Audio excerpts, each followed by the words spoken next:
Blue Collar Fitness. What is blue collar? Blue collar is a mindset and attitude, and it's work that you can be proud of. I'm Trevor Powers. I'm Connor Burton. And I'm Josh Sargent. Whether you go to the gym, Work at the gym, Own the gym. or if you're just a creeper pretending to do curls watching girls on the elliptical, this podcast is for you. even you.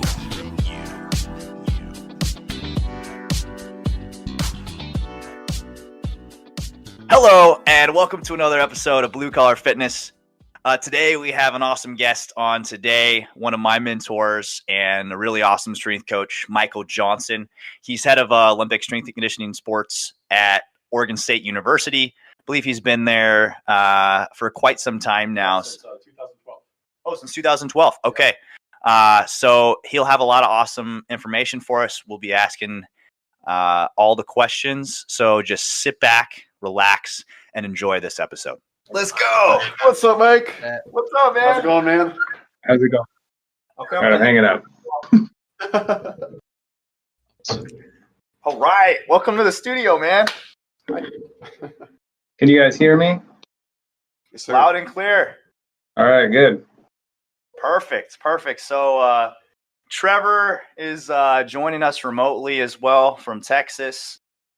And we got behind the scenes here, we got our producer, Dave. And then this is Blue Collar Fitness, man. And Connor. I'm right here. This is Connor. Sorry. Yeah, Mike. I believe that I saw you one time on campus. Remember you spoke at my kinesiology practicum class a couple years ago, and you were there with Kyle Bangan, and I actually interned with Kyle. Oh, okay. Yeah. I remember you. Hopefully, I spoke well enough to ask me back on something like this. It was awesome, man. I remember hearing about your morning routine, and like you talked about like walking your dog in the morning. I think you mentioned like getting up at 4 a.m. I was like, this guy has a routine. It's awesome. And do you know my friend Connor? Well, my name's Connor, which is funny. My friend Connor actually worked there for a while as an intern. Connor Hennessy. Yeah, I remember him. Mm-hmm. I actually gave him a reference for a job at that children's farm home. Oh, Hopefully nice. you got that, or I don't know. But somebody called me and I said good things about him. He was a big help in the weight room. Perfect. Are we live, Dave? We are. Oh, we're live. We are live. We're recording. This is it. We're in it. So you can start it at any time and then jump in there. Perfect. Okay. Welcome everybody to Blue Collar Fitness. We have a guest today, Michael Johnson. He is head of Olympic sports at Oregon State for strength conditioning. Well, I wouldn't say I'm the head. I just currently I have gymnastics, wrestling, women's rowing, and the sprinters and jumpers with track. Perfect.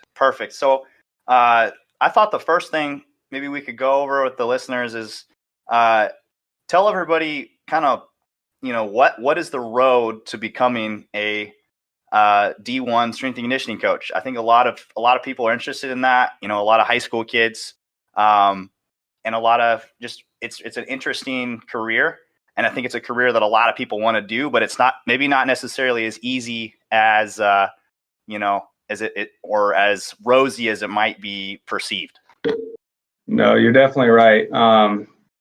There's a lot of different ways you can become a strength coach. But generally, if you want to be a collegiate strength and conditioning coach, you need to do an internship at like a Pac-12, SEC, a Power 5 school.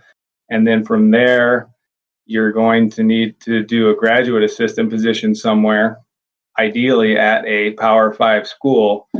And then from there, hopefully full-time job or, maybe a part-time, but full-time would be ideal, obviously. But the difficult thing is it takes, I interned at Oregon State for over 2 years for free, and a lot of people don't want to work for free, especially a lot of kids nowadays graduate from college and then just get into an internship. So I did it while I was still in school. And I didn't even know strength coach was a job. I was a baseball player, and my original plan was to be a elementary PE teacher and coach high school baseball. I thought that'd be a good fit for me. I wanted to be in athletics somehow, and I wanted to work with people and teach. So I thought that was my best option. When I was done playing baseball, that's when I got into competing Olympic weightlifting. And honestly, I wasn't that good at it. I was technically okay, but I wasn't going to win any international competitions. But I think that helped me become a good coach, because I wasn't the strongest guy ever. So I had to really figure out how to do things correctly and really periodize my training and not overdo it or underdo it, just be just right. So I got into that, and then, one of my good friends said he's going to intern at the Sports Performance Center at Oregon State and become a strength coach. And I was like, what is that? And I was kind of interested in it, but I didn't think it was a real job with actual health insurance and retirement and all that. When I found out it was, then, I was all over it. I wanted, if this was a real job that actually has that kind of stuff and I get to teach people about something I really love, that's when I decided I'm all in on this. So chose to, work for free and go to school. And, from Oregon State, that's when I got my graduate assistant position at Hawaii. So nice. While I was at Oregon State, I got my undergraduate, and then I got my master's, because I had a hard time getting a graduate position. They are hard to get. So I was tired of waiting around. So I decided, I'm just going to get a master's here. I also got my teaching license just in case this doesn't work out. We'll back up. And then, I graduated with my master's on a Saturday, and I think the next day I flew to Hawaii and lived in the weight room for a month until I got started. So I just got up early, and that's like really early in the weight room if groups are starting at 6, to make sure no one knows I'm living in there. Brush my teeth, change. That seems like a commonality between a lot of strength coach graduate assistants. I don't know how many podcasts I've heard they were living in the weight room trying to not let people know. Yes, I mean, and if I wasn't sleeping in there, I was always there.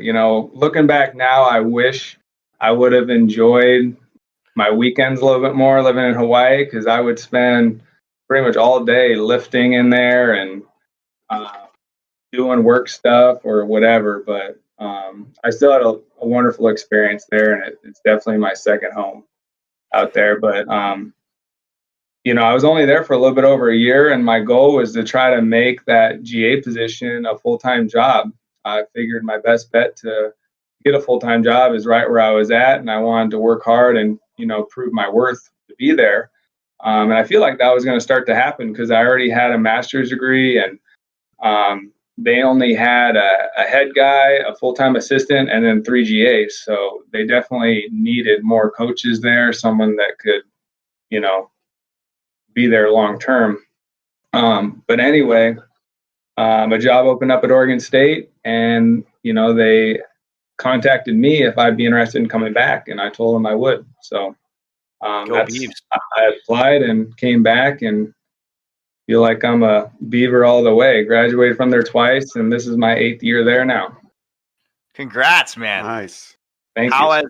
How has COVID treated you guys? How's that process right now with all the athletes coming back and dealing with social distancing and not knowing if there's going to be a season? It hasn't, been easy. Personally, I am worried about, my job and other people I work with and all that.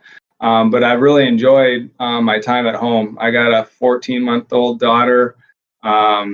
We got a little farm outside of Albany with, I got 3 steers and a cow, and I just finished, baling all my hay myself. I cut it, raked it, baled it, stacked it all myself. So I've had plenty to keep me busy here. Congrats, man. Thank you. But at the same time, Oregon State had, they laid off a lot of people. Luckily, I made the cut, but, it wasn't the people that got laid off were bad at their job. I was honestly shocked by nearly all of them, how that went down, but there's just not ideal times for college sports right now. And it's hopefully we're at the end of it, but unfortunately it looks like we're not. Things are, I don't know if football is going to happen yet. And if that doesn't happen, then I don't know financially how that, plays out. hopefully I'll continue to be a strength coach, but I may have to get fitted for a shovel and get a different job if this doesn't work out. So we'll see how it goes. Keep baling hay. I'm sure you could. I'm sure you could do just fine in the private training sector. It's pretty lucrative, and you have more than the qualifications to do good there. I'm actually going to go spend the weekend throwing hay bales with my uncle.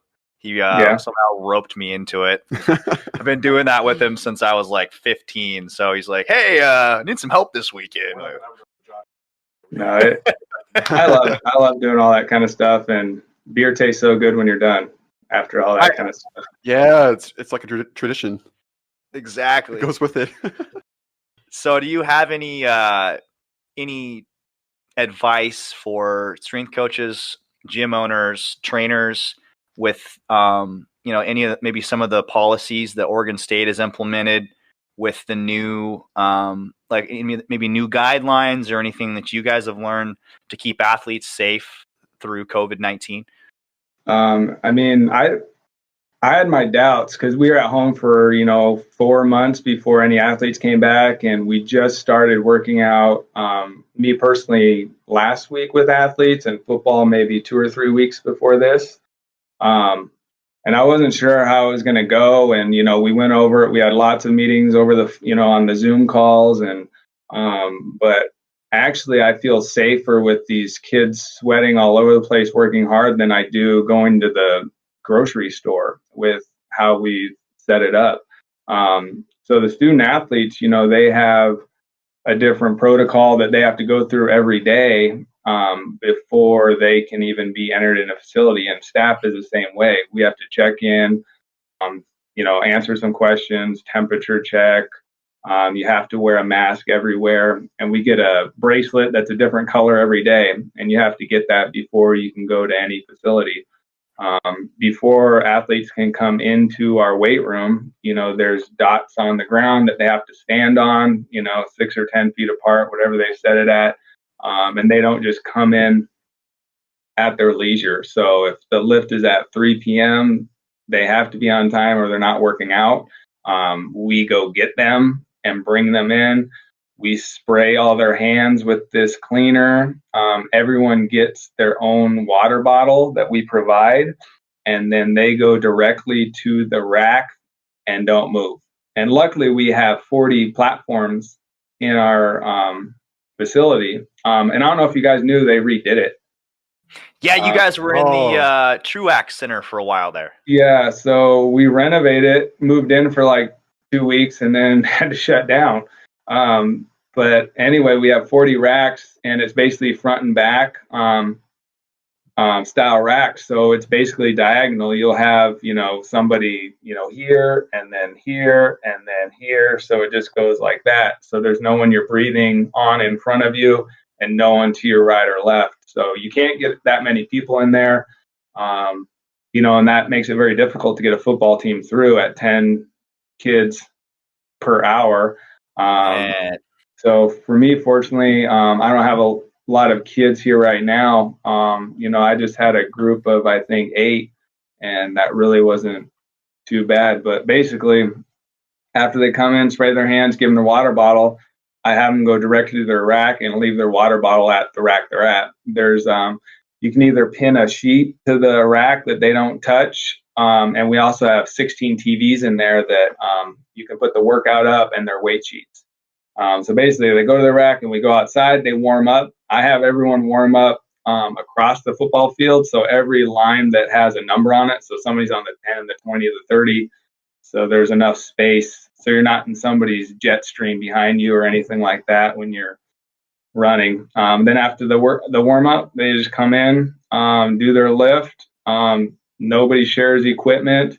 Every rack has special cleaner that our chemistry department made. We've probably got hundreds of gallons of this stuff, and we spray it everywhere. In-house. Research University. So, they do their workout. When they're done, they dump their water bottle out on the turf. They take their water bottle to our nutrition center and leave it there. We put them in the dishwasher, and then everyone gets their own snack bag that I give them. So I clean their hands again. They get their little snack bag with a granola bar or protein shake, whatever is in there, and they go right out the door. There's no eating or hanging out. So everything's very controlled. It's honestly the best we could do, and no one's really around each other. So as long as everything's being clean, we're staying positive that this in our area works. The hard truth of it is, if we are perfect and no one gets infected with this, but other Pac-12 schools and across the country still have trouble, that still affects us in some way. I know the ACC just delayed their fall season, and the Ivy Leagues just scrapped the whole fall season. Oh man! And originally, basketball season or the whole year spring season was canceled, and that started with the Ivy League. So who knows if everything follows suit with how they do it, but we will see. Fingers crossed, man.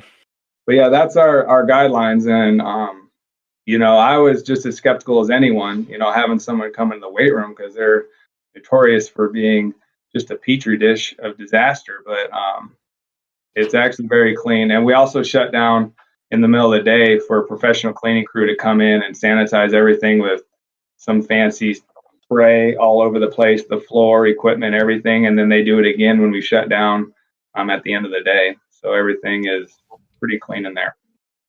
So no more 6 weight room interns half-heartedly slopping. Using the same bag. Using the same. No, I mean, I didn't take on any interns for the summer because I just was straight with them. I have no idea if there's going to be a summer or what. And, if we make a commitment to you, I want to not put you in a bad spot. I do know football brought in a few interns, and they seem like they're doing a really good job. I haven't really got a chance to really talk to most of them. They haven't even seen me without a mask on, but they seem like they're working hard. And, working football is not easy at this point in time with that many groups. It's never easy anyways, and now it's extra hard. I really appreciate you having me out there all those summers, man. That was a great learning experience for me. So again, I mean, I've said thank you before, but I want to say it again. And I think that's one of the. We enjoyed having you. I think that's one of the great things about you. One of the missions of Blue Collar Fitness is we want to help new personal trainers, people who want to think about becoming personal trainers. But one thing I noticed about Josh is that Josh is very much about safety and making sure that the client does their exercises correctly. Do you have any advice for new personal trainers of how to ensure that they can get their client, like they know how to teach them and watch them so that they perform things safely so the client doesn't get hurt? Could you kind of recap the majority of that question? I couldn't really hear a lot of it. Oh, yeah, sorry about that. So one of the missions of Blue Collar Fitness is to help new trainers, established trainers who might not understand the client's health and injuries, especially. One thing I noticed about Josh is he is one of the strongest trainers I've ever met, where he consistently watches out to make sure that the client is doing their exercise correctly, that they're safe. He teaches them how to do it. What advice do you have for new trainers to help them to get that mindset? I think it doesn't matter if you're working with somebody going to their second Olympics or somebody that's 40 years old just beginning to work out. You need to have a needs analysis with that person and figure it out. I mean, there isn't a one size fits all for everyone, but get to know that person, see what their goals are, evaluating where they're at. Plus, no matter who they are, movement's got to be the first thing. If you try to just load up weight and just get after it and have some crazy workout, it may not work out well for you. But if you can just get them moving well, doing everything technically sound, and then start piling on the weight over time, that's when you get some results. But if you're just worried about chasing numbers, making sure they're super tired when they leave, that would be my advice. I think a lot of people, and I was probably the same way when I was younger, looking at some of the workouts I used to do personally, and even as a GA at Hawaii, it was probably too much. But that's what you want to do. You want to, make it really hard, but you just gotta, especially in, I would say the private sector or not the strength and conditioning, but even in mine, you need repeat business. You want them to come back. You want them to feel like I'm an ally for them, an advocate for their health and fitness, and I have their back and we're in this together, and not a drill sergeant. So Right. anyway, that would be my advice. You need to get to know them, and it'll work out if you guys are all on the same page. Needs analysis. There you go. But so one of the things that I thought was unique about you is you didn't go the CSCS route. Most people go through the NSCA and get the CSCS certification. You actually decided to go a different route. Maybe you can talk about why you decided to do that and then what it took to get that credential. Well, it kind of just took care of itself. So usually to get a GA spot, you have to have CSCS or the CSCCA. I chose to go with the CSCCA just because my mentor at Hawaii decided that's what we're going to do, and he paid for it. So that was really how it went. And back in those days, I mean, I think I started interning in 2009. So, I mean, I've been at this a while, and this profession has changed quite a bit. Now you can't do anything without even AED, CPR. You know, you got to have those. It's a liability for the school. Because recently some strength coaches have, you know, put kids in the hospital or killed somebody, and then they're not even certified. And Wow. then that falls on the school. So, but basically it boiled down to money. When I was finishing graduate school at Oregon State, I probably should have gotten the CSCC or the CSCS, but I was just busy with other things, finishing my master's, and you know, money was tight and all that kind of stuff. So, and then I got the GA and didn't even worry about it. And then, you know, when I got to Hawaii, he was a big CSCCA guy, and he was my mentor because it takes a lot of hours to do the CSCCA. So for those of you who don't know the difference, the CSCS and CSCCA are equivalent as far as in my profession to get hired, but there's a lot more that goes into getting the CSCCA. So CSCS, you just need a college degree, and I think anyone can really take it, and that's about it. It doesn't require, you know, really an internship or anything like that. The CSCCA, it requires so many hours with a qualified mentor. And then the test, it was only offered one time a year in one location. So there's a written test and a practical portion of the test. And I think there was 6 tables, and one table is Olympic lifting, one is conditioning, one is warm-ups, program design, just those type of things. And at each table, there's strength coaches there that basically decide whether you know what you're doing or not. And for the most part, you know, you can, if you have a good reason for why you did it, you can defend it. But the table that kind of gets everyone hung up is the conditioning table, because that's where it's actually science and there is a right or wrong answer. So, you know, I remember in my group, I feel like I was the only one that got his paper back. So that's what I was told, is at the last station, if they don't give you your paper back, somebody failed you on something. So I remember my group was like, oh, did we do something wrong? Because we're actually giving it back to them. But then I think you have to go appeal it, and there's a little process. Maybe you can defend it and save yourself. But I know things have changed a little bit since then. I think you can take the written test more than once a year, and the practical portion is at the conference once a year.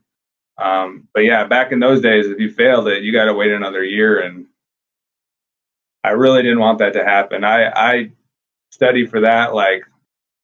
I couldn't think, and I had a brain injury. You know, I really went through everything, trying to learn everything on that one, reading. And we flew from Hawaii to Florida to take it too. So I stayed up all night, because by the time I got there, it was an 8-hour difference. And oh man, test was in like a few hours. So I was like, screw it, I'm not going to sleep to risk it. So just got up and took it.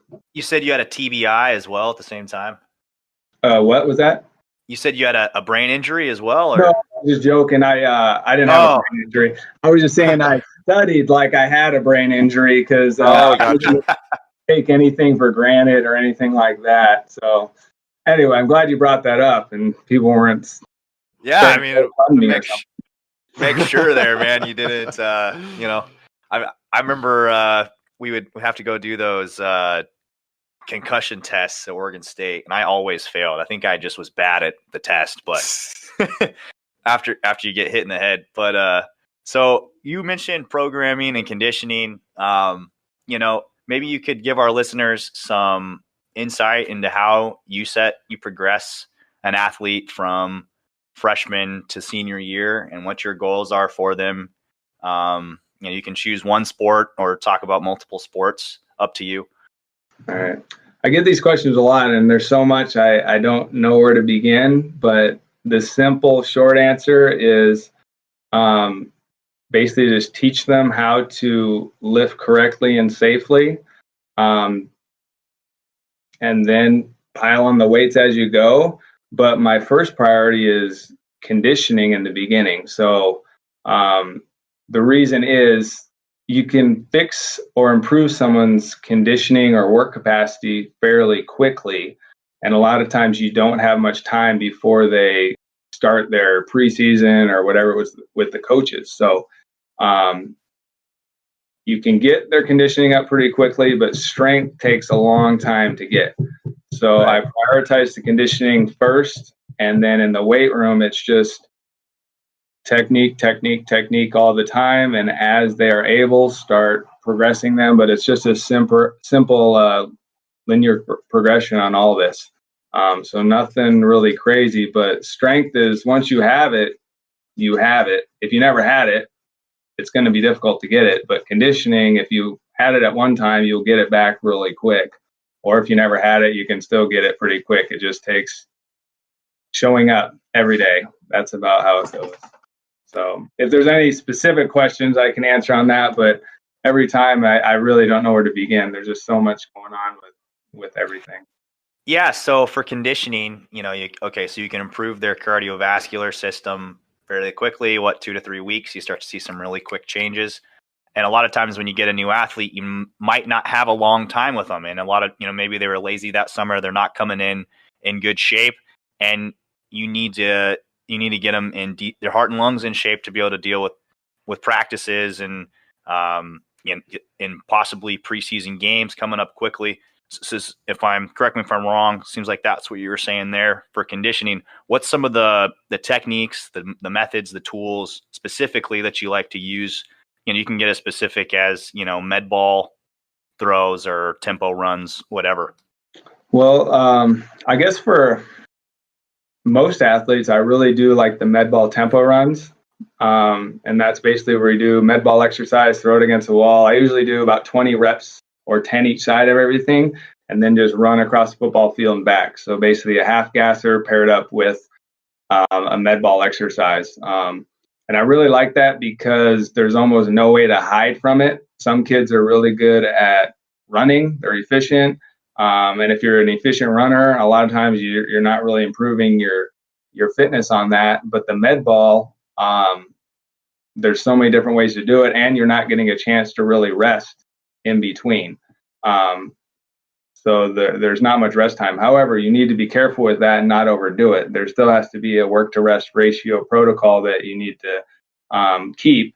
But as you go and progress, you can shorten that and get more reps in your set. So, wrestling, gymnastics, when they come in, usually we'll do, probably 2 days a week of the med ball tempo run and probably 2 days a week of just the tempo run where they just go 100 meters or 110 yards, and then rest and come back. It's very low intensity, but gets the job done for kids that you've never worked with or haven't worked with for a long time.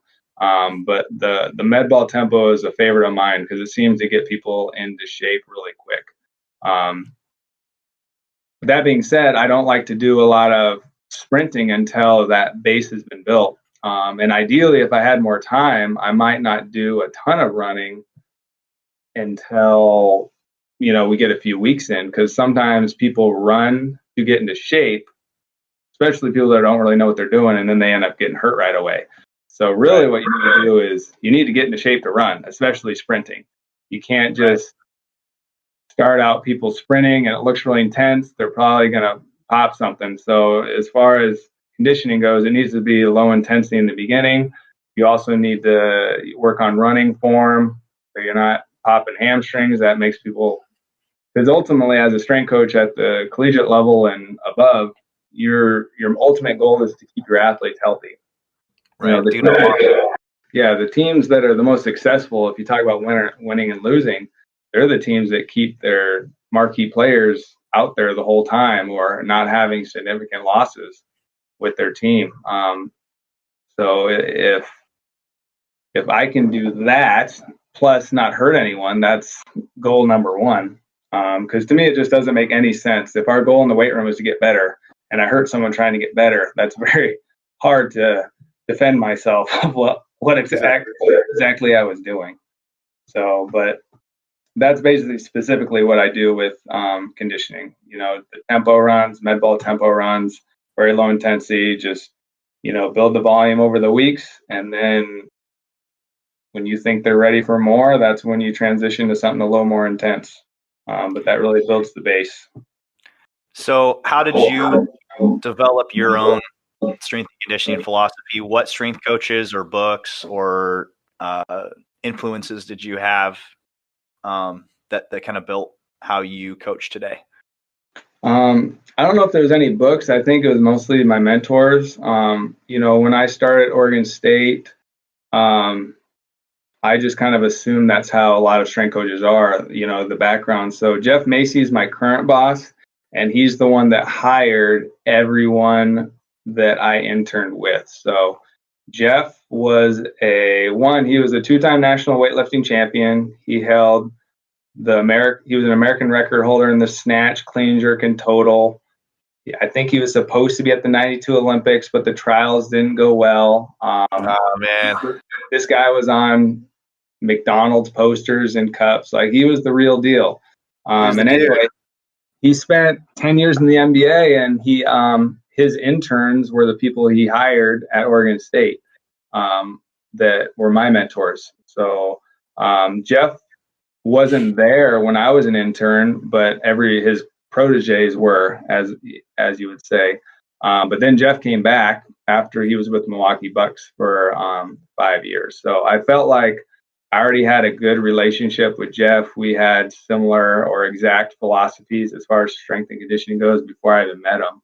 But basically, our philosophies are, first, do no harm, maximize the genetic potential of each athlete, and cultivate a culture that is with that of the head coach. You got to be on the same page with everything. So that's what I do, and that's what everyone in the weight room does around us. I don't think you can really argue a different way to go about your business. Speaking of philosophies, what do you have like a changing philosophy throughout the year, like as the seasons change with your athletes, like versus in season, off season, and like preseason? Like what is your philosophy with like season per season? Well, I mean, I guess my philosophy never changes necessarily, but my way to go about things definitely does. So usually, like, let's say, I don't know, gymnastics is kind of an easy one for me. They start in the fall, and that's basically our off-season training. And we basically start out, conditioning is a priority, reteaching exercises, even if they're seniors. And then basically once they prove to me they still got it, then we cut them loose. The difference is between the newcomers and the, returners, I have ideas of where they're at, and they're going to have numbers on their sheets, and they're a little bit more advanced in exercises and, what we're doing. But basically our goals at that time are just build the base as far as work capacity goes, and then transition into strength to start getting them stronger. And then as we get closer to the season, I start focusing more on less conditioning and more sprinting and more power exercises as far as, we'll snatch and clean them, and we're starting to go heavier. Instead of doing sets of 5, it's maybe, singles, doubles. We never do a max out with any of my teams, but sometimes we'll do I usually will put 1 to 2. If you can get 2, go for it. If that first one was rough, you're done. And that's the way I keep them safe. I've never really been a fan of the whole max out week. But then once we get into the season, I'll usually drop everything down to 60% for that first week leading up to the weekend meet. And it's only 1 workout a week, and I have workout A, workout B, and we basically just alternate it. So for 2 weeks, they'll be at about 60%. And then So the intensity is still high, but the volume is 60%. No, basically drop volume and intensity. So intensity is 60%. Everything's really low at the beginning because you got to think there's a lot of stress going on that you don't really account for. So traveling, they're nervous about competing again. And I don't know if gymnastics is a different sport because you have to be as perfect as possible. It's not like in football, if you screw up, you got 40 seconds and you get another chance unless you're done, you get pulled off the field or such, all that kind of stuff. But in gymnastics, you basically got 1 shot to be perfect. So the focus that these women have is just incredible. And it's very stressful. So I drop everything at that week because all of that can play a role in how they're going to perform in the weight room and, in the gym. They may not even sleep well if that's coming up, and that affects recovery. So basically what I do is I drop it down, and so for 2 weeks, they do basically the same intensity between 2 different workouts. And then week 3 and 4, I just go up 2.5%. And by the time we're about at Pac-12 championships, they're hitting 90% or more, or even PRing, but that's 90% or 100% off what they did in the fall. So it's hard to conceptualize that because a lot of people think it's 100% of right now or a PR, but that their 100% or 90% might only be 75 or 80 because their whole strength levels go up. So even in the season, I don't really like to use the word maintain because I don't want to maintain anything. We always want to be making improvements and getting better, but it's tricky to do that and take away from them as athletes at their sport. So that's why I go up very slowly. And some kids, they just stay at this percentage and that's it. I just feel like if they're a all-around performer, they have 4 events versus somebody that only does bars. So that's something you got to take into consideration between different sports. What are the stresses on this kid's position, or are they starting? Are they not? But basically, I try to get them to nearly PR and get close to it right before, the Pac-12 championships, and then drop them down again. And basically just from there, that's when I just maintain, through the postseason. I don't want to mess them up. At that point, you've been going so long doing the same 2 workouts. There's not as much to be gained. There's more to be lost if something goes wrong. So at that point, just maintain at the end. And then the spring season, usually we take 2 weeks off after the season. Nothing, don't do anything. And then the spring season, that's my favorite time to work with that group because that's when we really get to lift and train. And, we go 3 days a week instead of 2. And, we lift, run, and I basically train them like Olympic weightlifters. The girls really love it. They're awesome at it. If you look at a lot of the elite weightlifters now, they were former gymnasts. So that makes sense. That's true. Anyway, but I love working with that group, and the springtime's awesome. But, I also try to do things they never did before either. So that's why I went to the weightlifting thing. So after 8 seasons with them, I just wanted to do things different that they weren't always doing to avoid that overuse injury syndrome. But eventually, what was that? Do you have anything specific that you do with gymnasts coming into your program to add some robustness or injury prevention style? My team my gymnastics team last year was just plagued with injuries. And one of the things I sat down with the coaches with right before COVID was these girls don't rest enough. They get up at 6 to be on the bus by 7. They're in class at 7:30. They get out of school at 2:30. They show up for practice at 3. They get done with practice at 7:30. They're in the weight room by 7:30 twice a week. They're done at 8:30, and then they do homework until midnight. And then they wake up at 6:30 again, and they're getting killed. Next thing you know, we have sprained ankles and torn hip labrums and tweaked backs, and it's a mess out there. Do you have anything for that specifically? Well, I mean, as far as exercises go to fix all that or recovery methods, no. But fortunately, I have some really good coaches I work with that are very mindful of that. The head coach her husband is the assistant. So they were UCLA gymnasts, and they were very good. The head coach, she got like 10th at the World Championships one year, and her husband, I think, was like gold medalist at the Olympic trials for the rings or something. But he told me how the rules were back then. They were different back then. If they were how they are today, he would have went to the Olympics, but they've changed things. So my point is they were very good at what they did, and they actually lived it. So they understand what these young women are going through, and they're very mindful of giving them time off and eating. So like the schedule you gave, the first thing I thought is like, when are they eating? If they're up that early. And I took 10 minutes out of their lift for them to eat. I was like, guys, what's the last time you ate? They're like, 11 a.m. I'm like, oh. Yeah. So I'd send out emails every other week, remind them, hey, eat, drink, have a water bottle with you all day, bring snacks. They're undernourished, not eating, not sleeping enough, and then they're trying to go do these high level skills. Yeah. So that's a disastrous combination, and you see the same thing with cross country runners and, just overworked and undernourished. And then with being collegiate athletes, you're stressed with your social life, with school, whatever. So it's very hard to find any college athletes, regardless of the sport or, male, female, that are doing what has to be done nutritionally. It's just, they don't understand, they don't care, resources aren't there.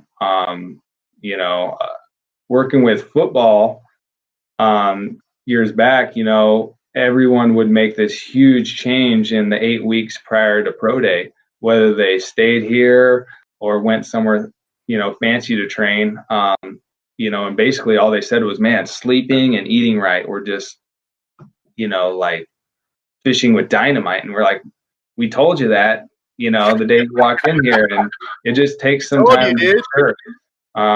There's one guy that basically he specializes in, pro day and combine prep for NFL athletes, and he makes all those kids stay at his house.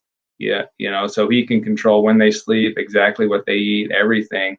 And his before and after pictures are unreal. And all his kids, he would train a lot of Oregon State kids, and all of his athletes would just come in on point. Because he teaches them the drills. Because a lot of those combine drills, you got to get your steps right. I don't want to use the word cheating, but there's a way you do that. Because if you've ever played with a stopwatch, it is so easy to lose 2-3 tenths of a second, and that's millions, or you don't even get an opportunity. Right. So he basically says, this is how you do it. You can be not a very good athlete, and he can make you look like you're really good. So what's his name? Chad Ek. Chad Ek. Okay. Yeah. And he's an Oregon guy, or? No, he's lives in Hawaii. Last time I knew, he went from Arizona, Hawaii. I'm not sure exactly where he's at.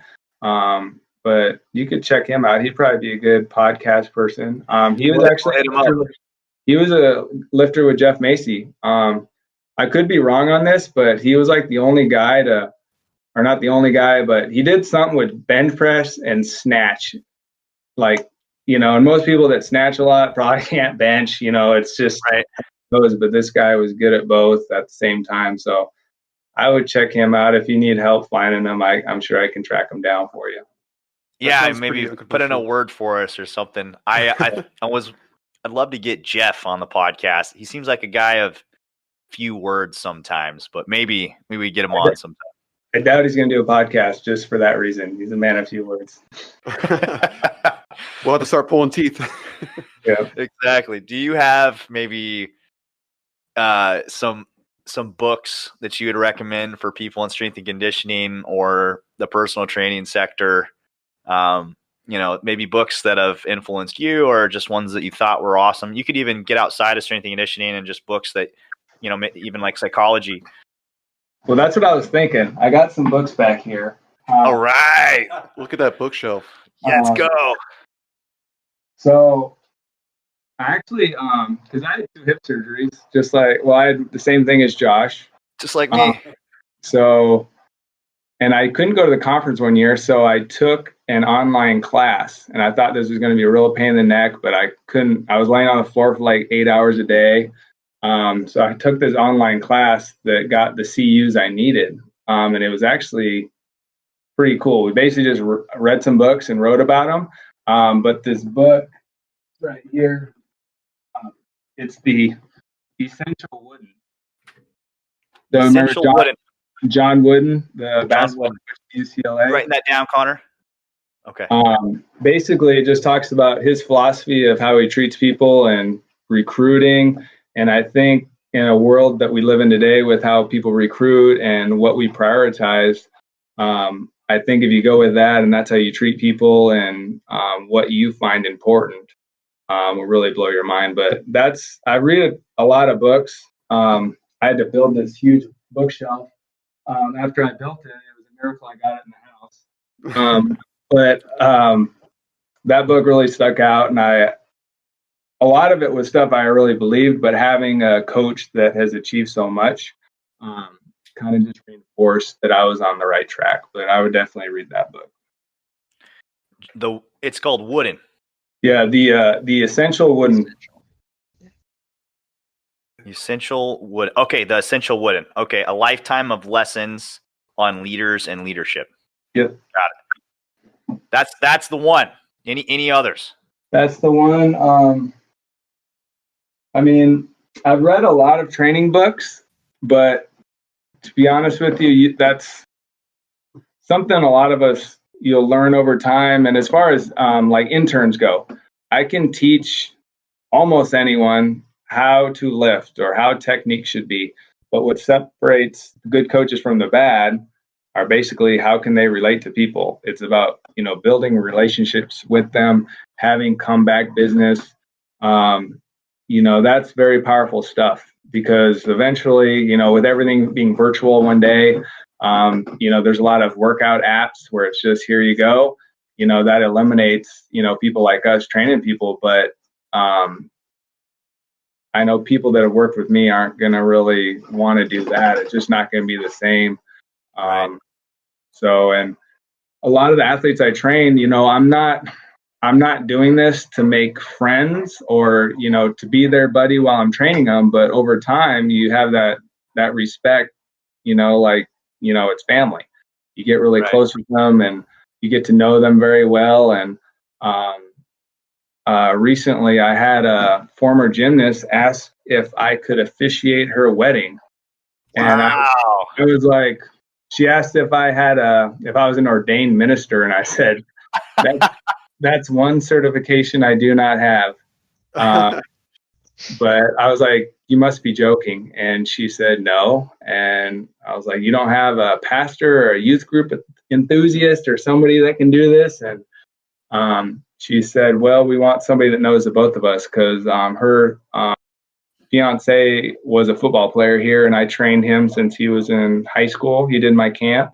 That's awesome, man. So I knew both of them, and then I agreed I'll do it. And I said, send me whatever I need to do. And I just went online and did it. I don't know how this is going to go, but my point to that is, they must have thought very highly of me throughout the years to ask me out of all people to do this that has no experience whatsoever on their special day. So set trust, like building that rapport and that relationship with your athletes. Like they went to you because they knew that you were their coach, and also Dave, you're an ordained minister too. Yeah. Well, I wouldn't broadcast that, but probably just one and done on that. Put it on your resume. That's really not my thing. I have no intentions of doing anymore, but for these two, I'll definitely do my best. Well, it says a lot about your character, though. I mean, the fact that they cared enough and wanted you in their special day. That's the kind of coach that you are. That they yes, and I know Josh has been really excited about today too. He speaks very highly of you. So you carry yourself very well because the people that you mentor and that you teach, they really care about you. Well, thank you. But yeah, that's really what it's all about. I just don't want to get to where I'm at, stabbing people in the back or doing anything like that. At the end of the day, that's really all you have is what people say about you. And hopefully it's good things that I'm a good dude. Reputation. I have a question. Like you mentioned, Chad EK doing. Was it him that was doing the snatches and the bench press? Yeah. So that's like relatively unconventional. Was there ever a time, Mike, where you had to, scratch plan A and B and make a plan C and be really unconventional, like with your athletes? Yeah, I mean, you can't be afraid to jump ship on your plan. That's another mistake people make. It's not about the X's and O's. Sometimes it's just not going to work. You can't always force it, like some people do. So there is times where it could be as simple as front squat hurts my back, but back squat's fine. All right, you're doing this. Everyone else is front squatting. But some people just think that's an attack on their ego. And, Right. And the big thing is you just got to talk to the athlete or the person and say what's going on or whatever. And that's another thing I do. If somebody's not doing something correctly, usually I ask, like, is everything okay? Are you hurt or something? Because you don't want to just attack them and then they have to go on the defensive, and all this, and puts both parties in a bad position. So usually I just make sure everything's okay and something's not hurt. Then, all right, I was just wondering because you're not doing this correctly at all. It looks like you're hurt. So, we want to do it this way. But that just puts you in a good position for them to explain what's going on. And it could be, oh, my bad, I'll do it like this and move on, as opposed to verbally abusing somebody that might not even know they were doing something wrong. But you see that all the time too. There was a video that I saw on your Instagram page, which you were demonstrating front squats, like the eccentric front squat. There's some great content there. During the whole COVID-19, lockdown, did you ever refer athletes or have your interns go to your page, or did you come up with any new kind of like training app or anything like that? Well, I kind of shut down the Instagram or new posts during that COVID because there were some things with NCA I didn't want to get in trouble with, where we weren't supposed to be conducting workouts or prescribing stuff through social media. But we did use the Team Builder app. I don't know if you've heard of that. Yeah. So anyway, we use that, and basically we send emails out to all our student athletes, and they have to, log in and create a page. And then we basically made workouts and send them out to them. So between my 4 teams, I think I had like 8 or 9 different workouts going on, because I had a workout that requires no equipment, just ground, and that's it. And then some kids had a home gym, so I made them a workout with what they have, and then it just kind of went on like that. Other kids were recovering from injuries, so they have a special one. Or one person was recovering from an injury, but she has a full home gym with everything. So I was like, all right, tell me what you got.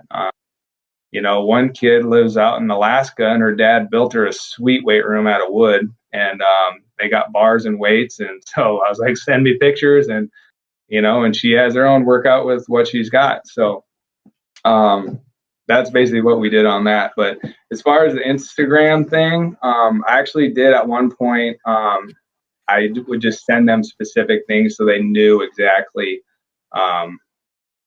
what I was talking about on the workouts, just so there was a reference of that. So a little bit, but nothing specifically posted on for it. Gotcha. Yeah. You mentioned the Sorry. I just wanted to get one question. You mentioned the importance of rest but the difficulty of like measuring it. Have you ever thought about like Josh speaks volumes about the Whoop strap. Have you ever thought of like maybe integrating something like that into your athletes' lives? Like I don't know, something on their phone to keep track of sleep or like keep track of when they eat and whatnot.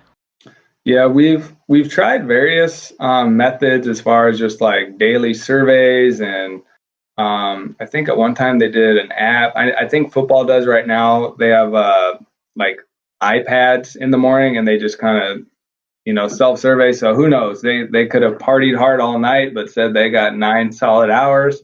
You don't really know. But I know, I can't think of the name. It's been out for years. There's a thing that measures basically your reaction time, and basically based off of that, it kind of prescribes what workout you should do. So a strength coach would have like high CNS, low CNS, moderate CNS, and based on your reaction time, based off your original test when you were claimed to be fine, that's the workout you do. So if you're trash, you don't just dig your hole deeper. There's another product out. I can't think of the name either, but I just saw it recently. And what you do is you put it on the rack. I don't know how it works, but apparently it measures, bar velocity. It's kind of like a Tendo unit. But basically the athlete logs in, it creates some data. So based off, you need a lot of workouts in for it to figure out if you're primed or not. But if the bar is moving really slow or your body is sloppy or something, it kind of evaluates that you're not doing well. The difficult thing is these things cost so much money, and they basically tell you what you already know. The difference is it's actually on paper and data and all that kind of stuff. Are you guys familiar with Catapult and Zephyr? Are those? So they basically do the same thing, but they also measure different things. But basically they measure player load.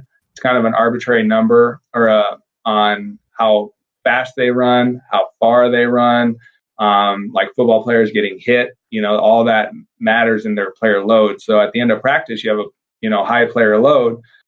Most likely the next day you're going to need a lighter practice.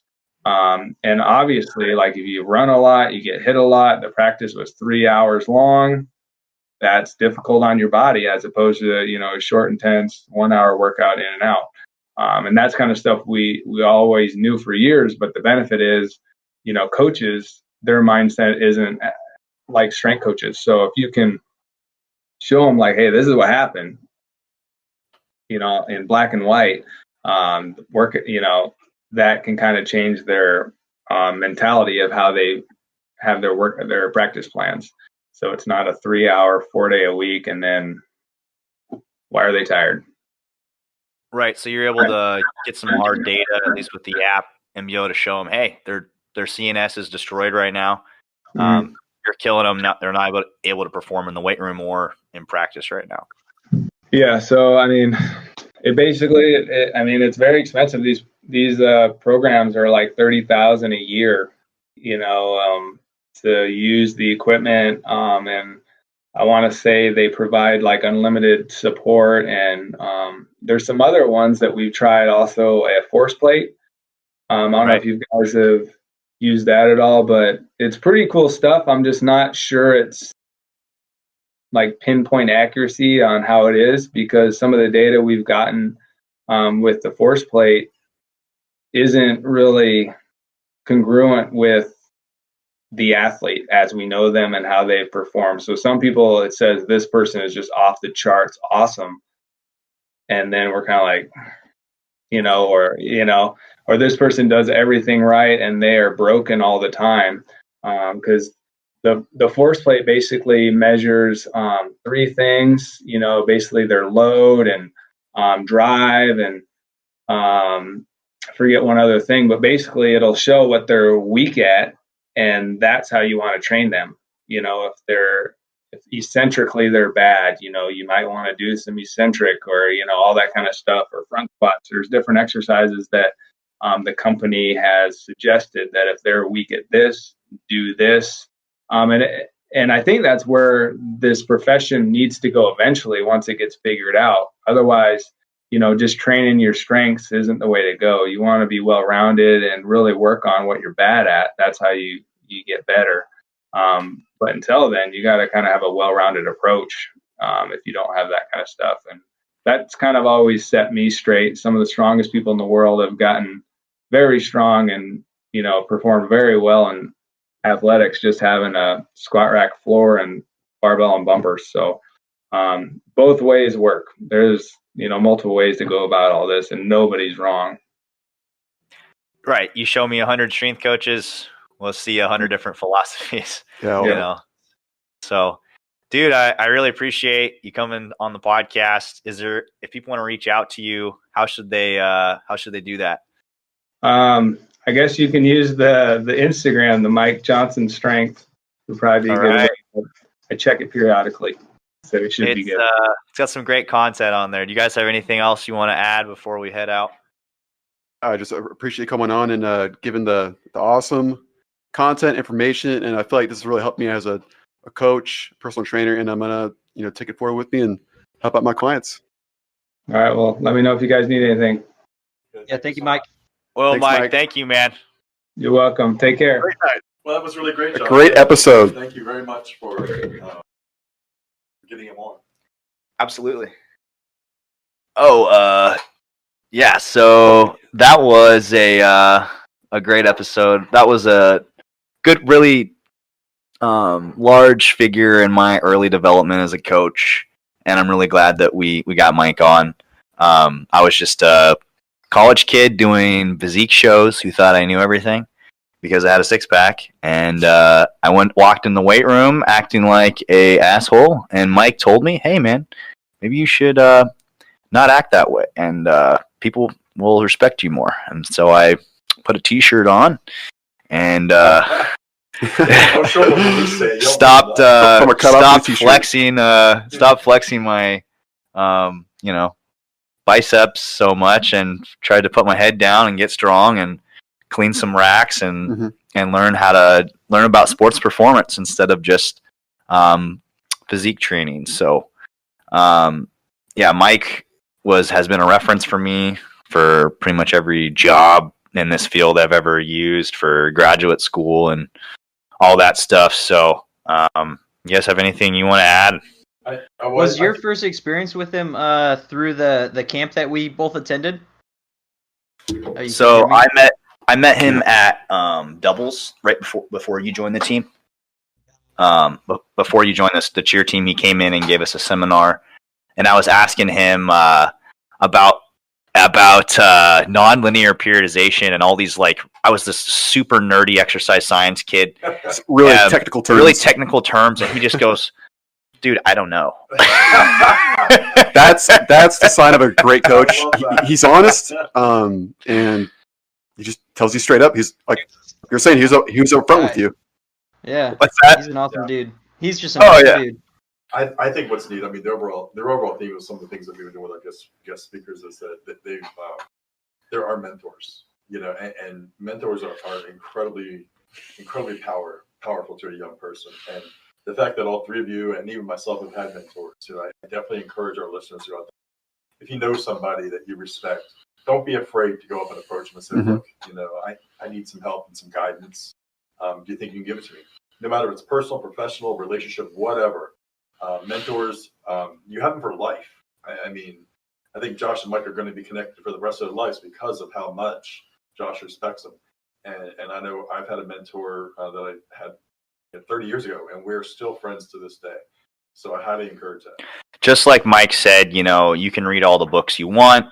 You can be as nerdy as you want about exercise science or, whatever field you're in, but especially this field, you need it. If you've never actually coached someone and you can't connect with people, you're not going to be successful in this industry. And the best way to learn how to do this is to actually get in and do it hands-on, especially if you want to be a strength and conditioning coach. I worked for free for 3.5 years. I'm making money now, but for 3.5 years, I was putting in hours without getting paid. So I was working nights at a warehouse loading trucks. So, you know, it's one of those industries where, you know, you have to get an education somehow. And the best way to learn it is to learn from someone else. And many times they're not going to pay you, so because they're giving freely of their time to teach you. So you guys have anything else you want to add before we wrap this one up? I agree with the hands-on experience, like being able to work with your coach, and you know, whether you're cleaning equipment or, you know, them giving you, like, just putting you on the spot and having you train their athletes and clients. That's a great experience. If it's free, hey, it's going to pay off later in life, and you're going to take those relatable, you know, interpersonal skills, because like you said, Josh, like, you can read all the books you want, but until you can be relatable as a coach and have the psychology and understanding of people and how to bring out the best in them, dude, that free internship, take it, guys. If you're going to pursue a strength and conditioning career, I'd say it's at least 60% of it. Yeah. I mean, books are great because you need to read books. I mean, you grow through the people you meet, the places you go, and the books you read. But not just books. You gotta go meet people and go places and learn through those other avenues as well. You gotta talk to people. You have to talk to people. Yes. If you don't have good interpersonal skills, then it's just not the career for you unless you can develop them. Unless you're a good learner, you're a good listener, then it's something that can be taught. But the thing is, relationships in this business are 100% all of the business. Absolutely. Which is why, as a life coach, I have job security. Absolutely. So you can follow me on Instagram at Sarge Josh. You can find me at joshsargent.com. You can find Dave At dave.shup on Instagram. And then my website is potentialineveryone.com. And my Instagram is Mr. Coco Burton. Mr. Connor Burton, that was my old Instagram. And my website is ConnorBurtonTraining.com. Perfect. Yep. And then you follow Trevor at T Chase Powers on Instagram and tpowersfit.com on my website. Great. Perfect. And our website is bluecollarfitnesspodcast.com. Thanks for joining us, guys. We'll see you next time. We have a very buff guest on next time. So get ready for some muscle building talk. We are going to have it coming at you raw and uncut. Meathead We're going to media. hear the meathead, the meathead madness going on. So get ready for some muscle building talk. All right. Robot. Exactly. Thanks, guys. Thank you. Thanks for listening, y'all.